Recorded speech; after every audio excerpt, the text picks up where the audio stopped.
Can you ask Copilot what we should talk about? That's Have a it good idea. look at our That's a good idea. Let me do that. podcast and say what should they talk about next. Doesn't that mean that doesn't this literally mean that this is the dearth of creativity? What you're just describing? Yeah. Are we Exactly. just giving it up right now? I'm cognitively dead.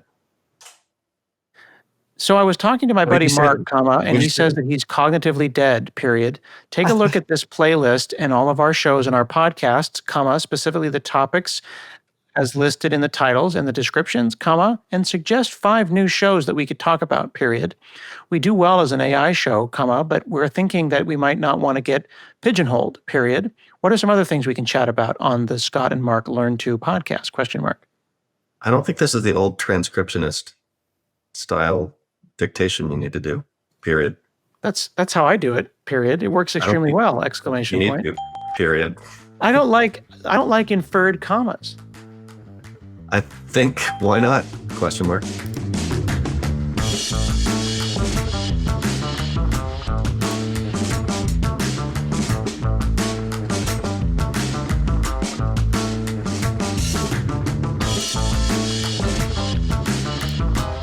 So Mark, people ask me all the time, how do you know that? How do you keep up on this? How do you keep track of stuff? It used to be a to-do.txt file on my desktop.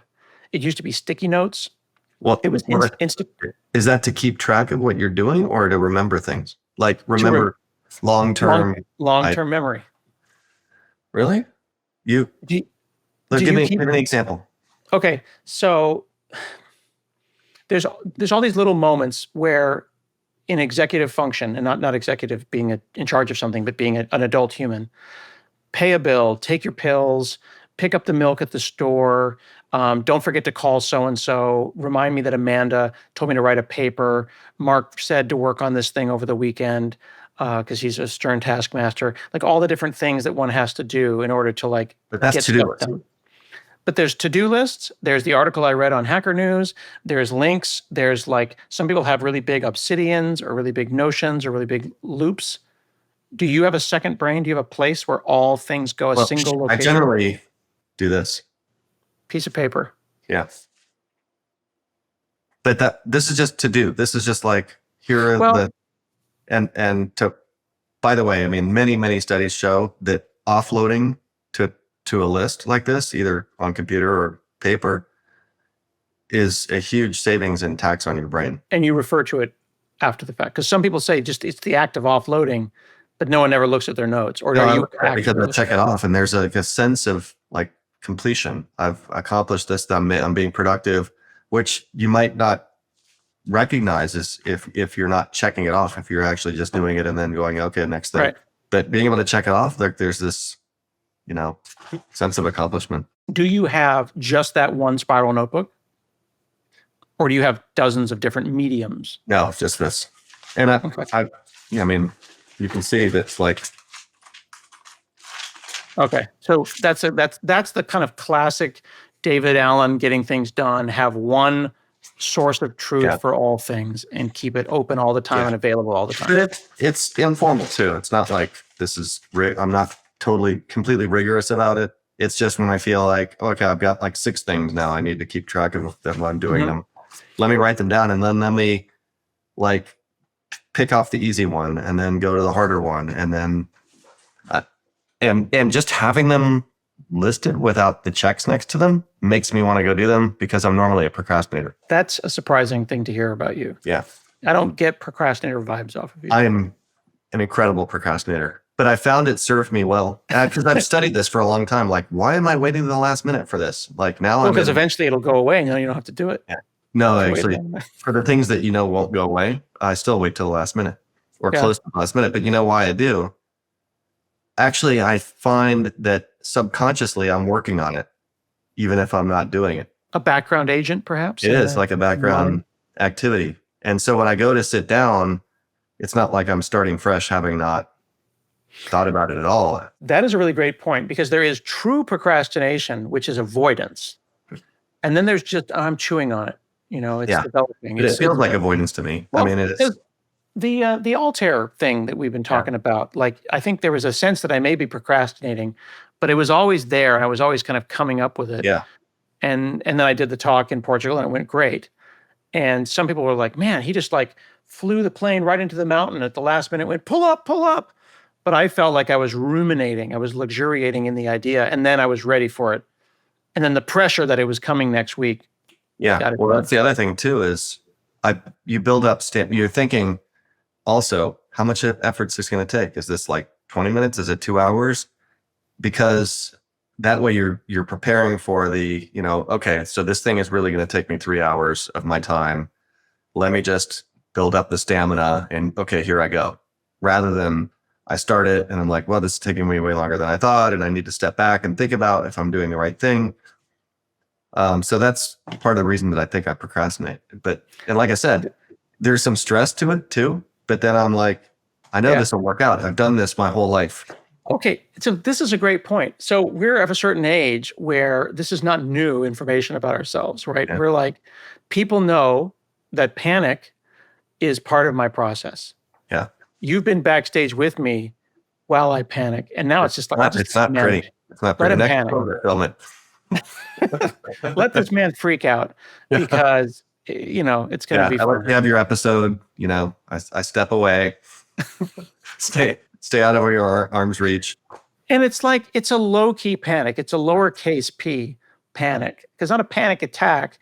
It's just like, and then it's like, I know it'll be fine because I've done it before. And you build that sense of yourself. So like once you have a system that works, go with it. And I think that's an important thing to note, is that when you're younger or you're earlier in career, try different stuff. Maybe it's a spiral notebook. Maybe it's a text file. Maybe it's freaking Git. There's always somebody who's got their to-do list in Git. But as long as you try a system until you find my to-do list. Oh, God. I've got that Remarkable, the e-ink thing. I've shown you that before. Yeah, you showed it to me. Yeah. The thing you've got, though, it's a little big. It's not like the little notebook that like an old-timey reporter would have. Like, how do you manage non-work stuff? Because that doesn't look like something that works. That doesn't go anywhere but the desk, right? Left column is work, right column is home. Okay. You see there's a line down the middle in this notebook. This, by the way, it's not like I went and like shopped. Oh, where's the notebook for this? This is a notebook that you get in the Microsoft's stock room on every floor. Like they've got Microsoft. You've stolen office supplies, is what I'm hearing. It's there for us to steal. So, okay, this, but it's large though, is the point I'm making. If you're at Kroger or Fred Meyer or whatever, you don't have that. What do you do about on the move ideas? Oh, I don't. I just wait and do it. Like I said, it's not like I'm super formal about this. Okay. It seems pretty formal because you've got a pile of stuff. This is probably a year. Yeah. Because I've got over here in my office. There we go. I know you've got your whole history there. I know you. Yeah, I've got like a couple of years. Yeah. But then I switched to the Remarkable. I throw mine away after they're just, and by the way, you throw them away. Yeah. I also go back and I'm like, I don't even understand. I can't even read my writing. Dude, you throw them away. I just looked at mine, Mix 2007. That's pretty incredible. So that's like your diary, I guess. Yeah, I get, but this is not sophisticated. Yeah. Like .NET 4.0. It's like .NET 4.0, 10 minutes. Like, remember how you and I do our talks, like 10 minutes, 20 minutes, 30 minutes, 40. So like demo point, look at this. It says OData, right? So like demo with Pablo Castro. And then it's like using MEF with WPF4. And a framework. I remember that. Yeah. It's CLR4 in process. Oh my God. Web forms versus MVC. Yeah, you're having major flashback here. I am. And like, I don't know what I'm doing. I don't know what is going on here.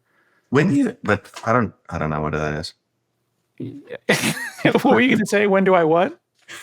Have time to even look back at this. I mean, I'm just like. Well, now on the show, right? Yeah. Here's me at a meeting with Bill Staples talking about PHP versus Plan 9.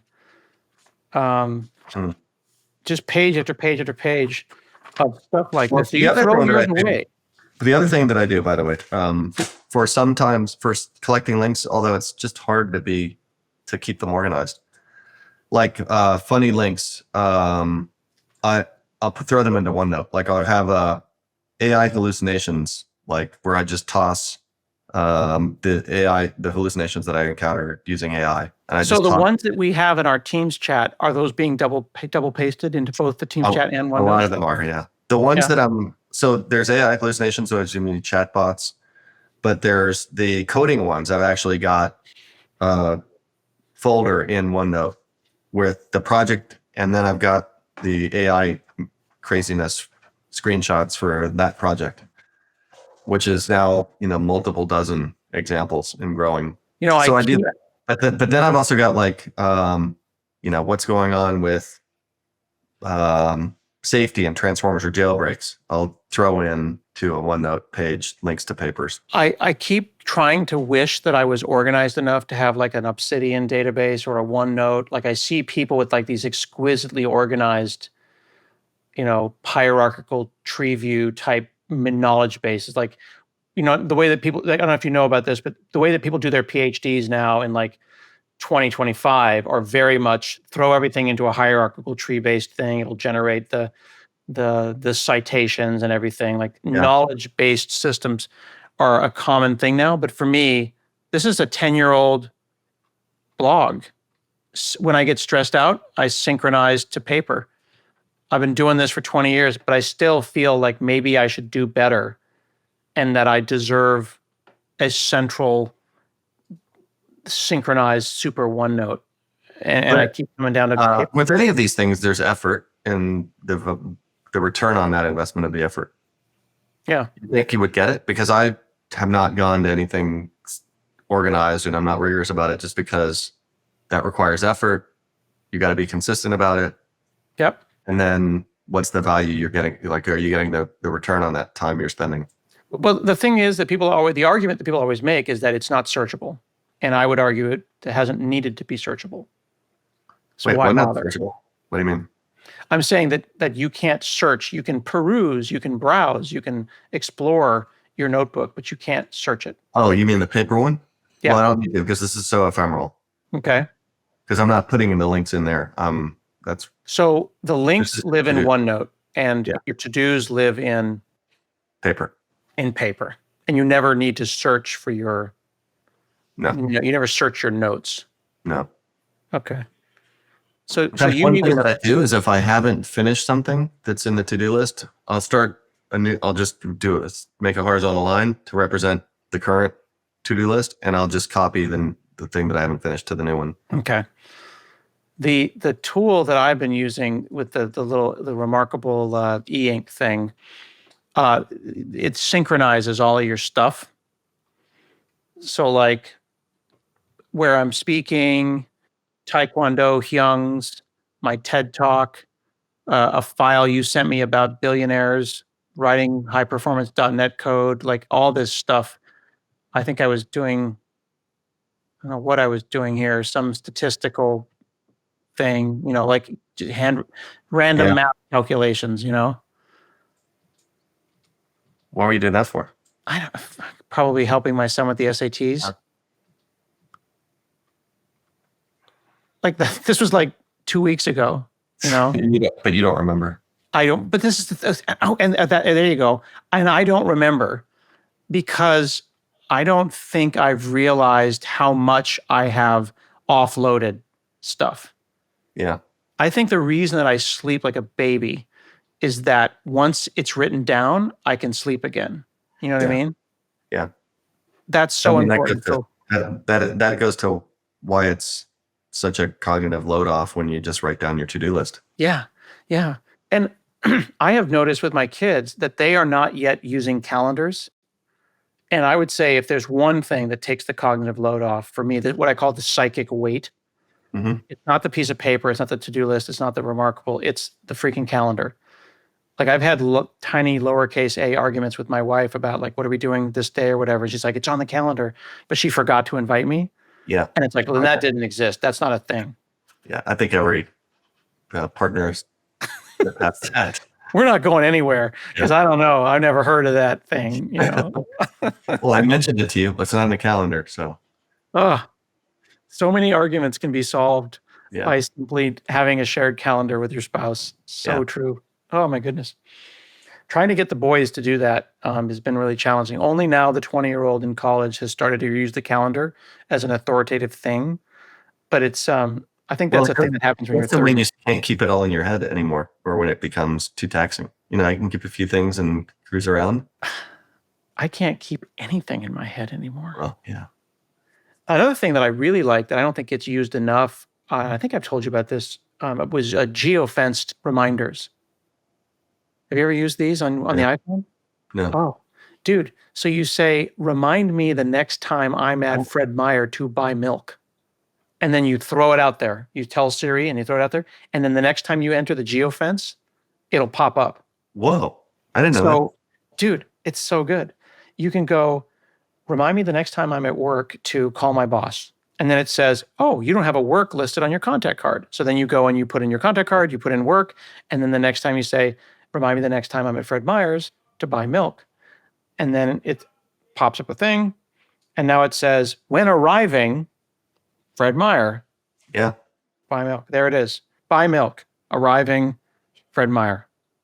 I had no idea. That's built in. So you just hold the thing and it does the little sparkle. Wow. Wong. I love the wong. Yeah.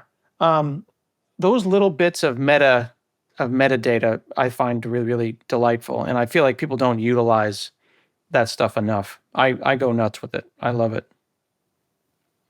I just had to take insulin. I noticed my blood sugar's high. Yeah. Sorry. I am paying attention to you, but I'm also trying not to die. Mark and Scott learn about the awkward pause. I think we've drained this one. I think we've drained this one too. I just wonder, is this something that just everyone has to suffer with? Or did anyone teach us to do this stuff? Because I was big into productivity for a time. I was doing talks and reading books. I never find those things useful. Thank you for crapping on my life's work. You probably had to do this when you got your PhD. How did you organize all the material? No, there wasn't a lot of material to organize. Citations and references and all that kind of stuff. My wife is working on her PhD. I don't remember. This was overwhelmed with citations. I think I put it on punch cards. No, I'm just kidding. I don't know. I'm going to get, makes me, I'm going to get down here into my off. Yeah. This is Mark Russinovich's PhD thesis on punch card. You can get that, or you can also get the floppy edition. I've used those. I've also used punch cards. Have you? I have. You only use punch cards at the Living Computer Museum. Oh, but you never have. I have made a single-sided disc double-sided. Yeah. Which I think is an important skill for the young people to have. I just have a fond memory when I look at those floppies. Yeah.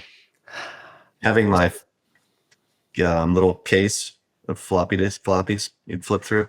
I think I told you got to go to the Interim Computer Museum in Tukwila. Yeah. Well, I've been to its predecessor. Yeah. Well, that's the place, man. There's also the Computer History Museum in San Francisco. Yeah, and there's also the MIMS in Roswell, Georgia. A lot of the Cray is there, and a lot of the bigger Paul Allen stuff is down in Roswell. Well, there was a piece of a Cray at the Computer History Museum in Seattle too. I think it was they took like 30 or 40 pieces and they split them between the Interim Computer Museum and Roswell, and the MIMS in Roswell. Cool. Okay. Well, this is Scott and Mark learn about their own second brains. The question is then, can we rag over them with AI, or do we even need to? It sounds like we don't need to. Give it to our interns, right?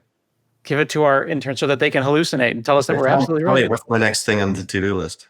Yeah. I think that's at some point, that's what we're all going to get. We'll all have interns that will keep track of this kind of stuff.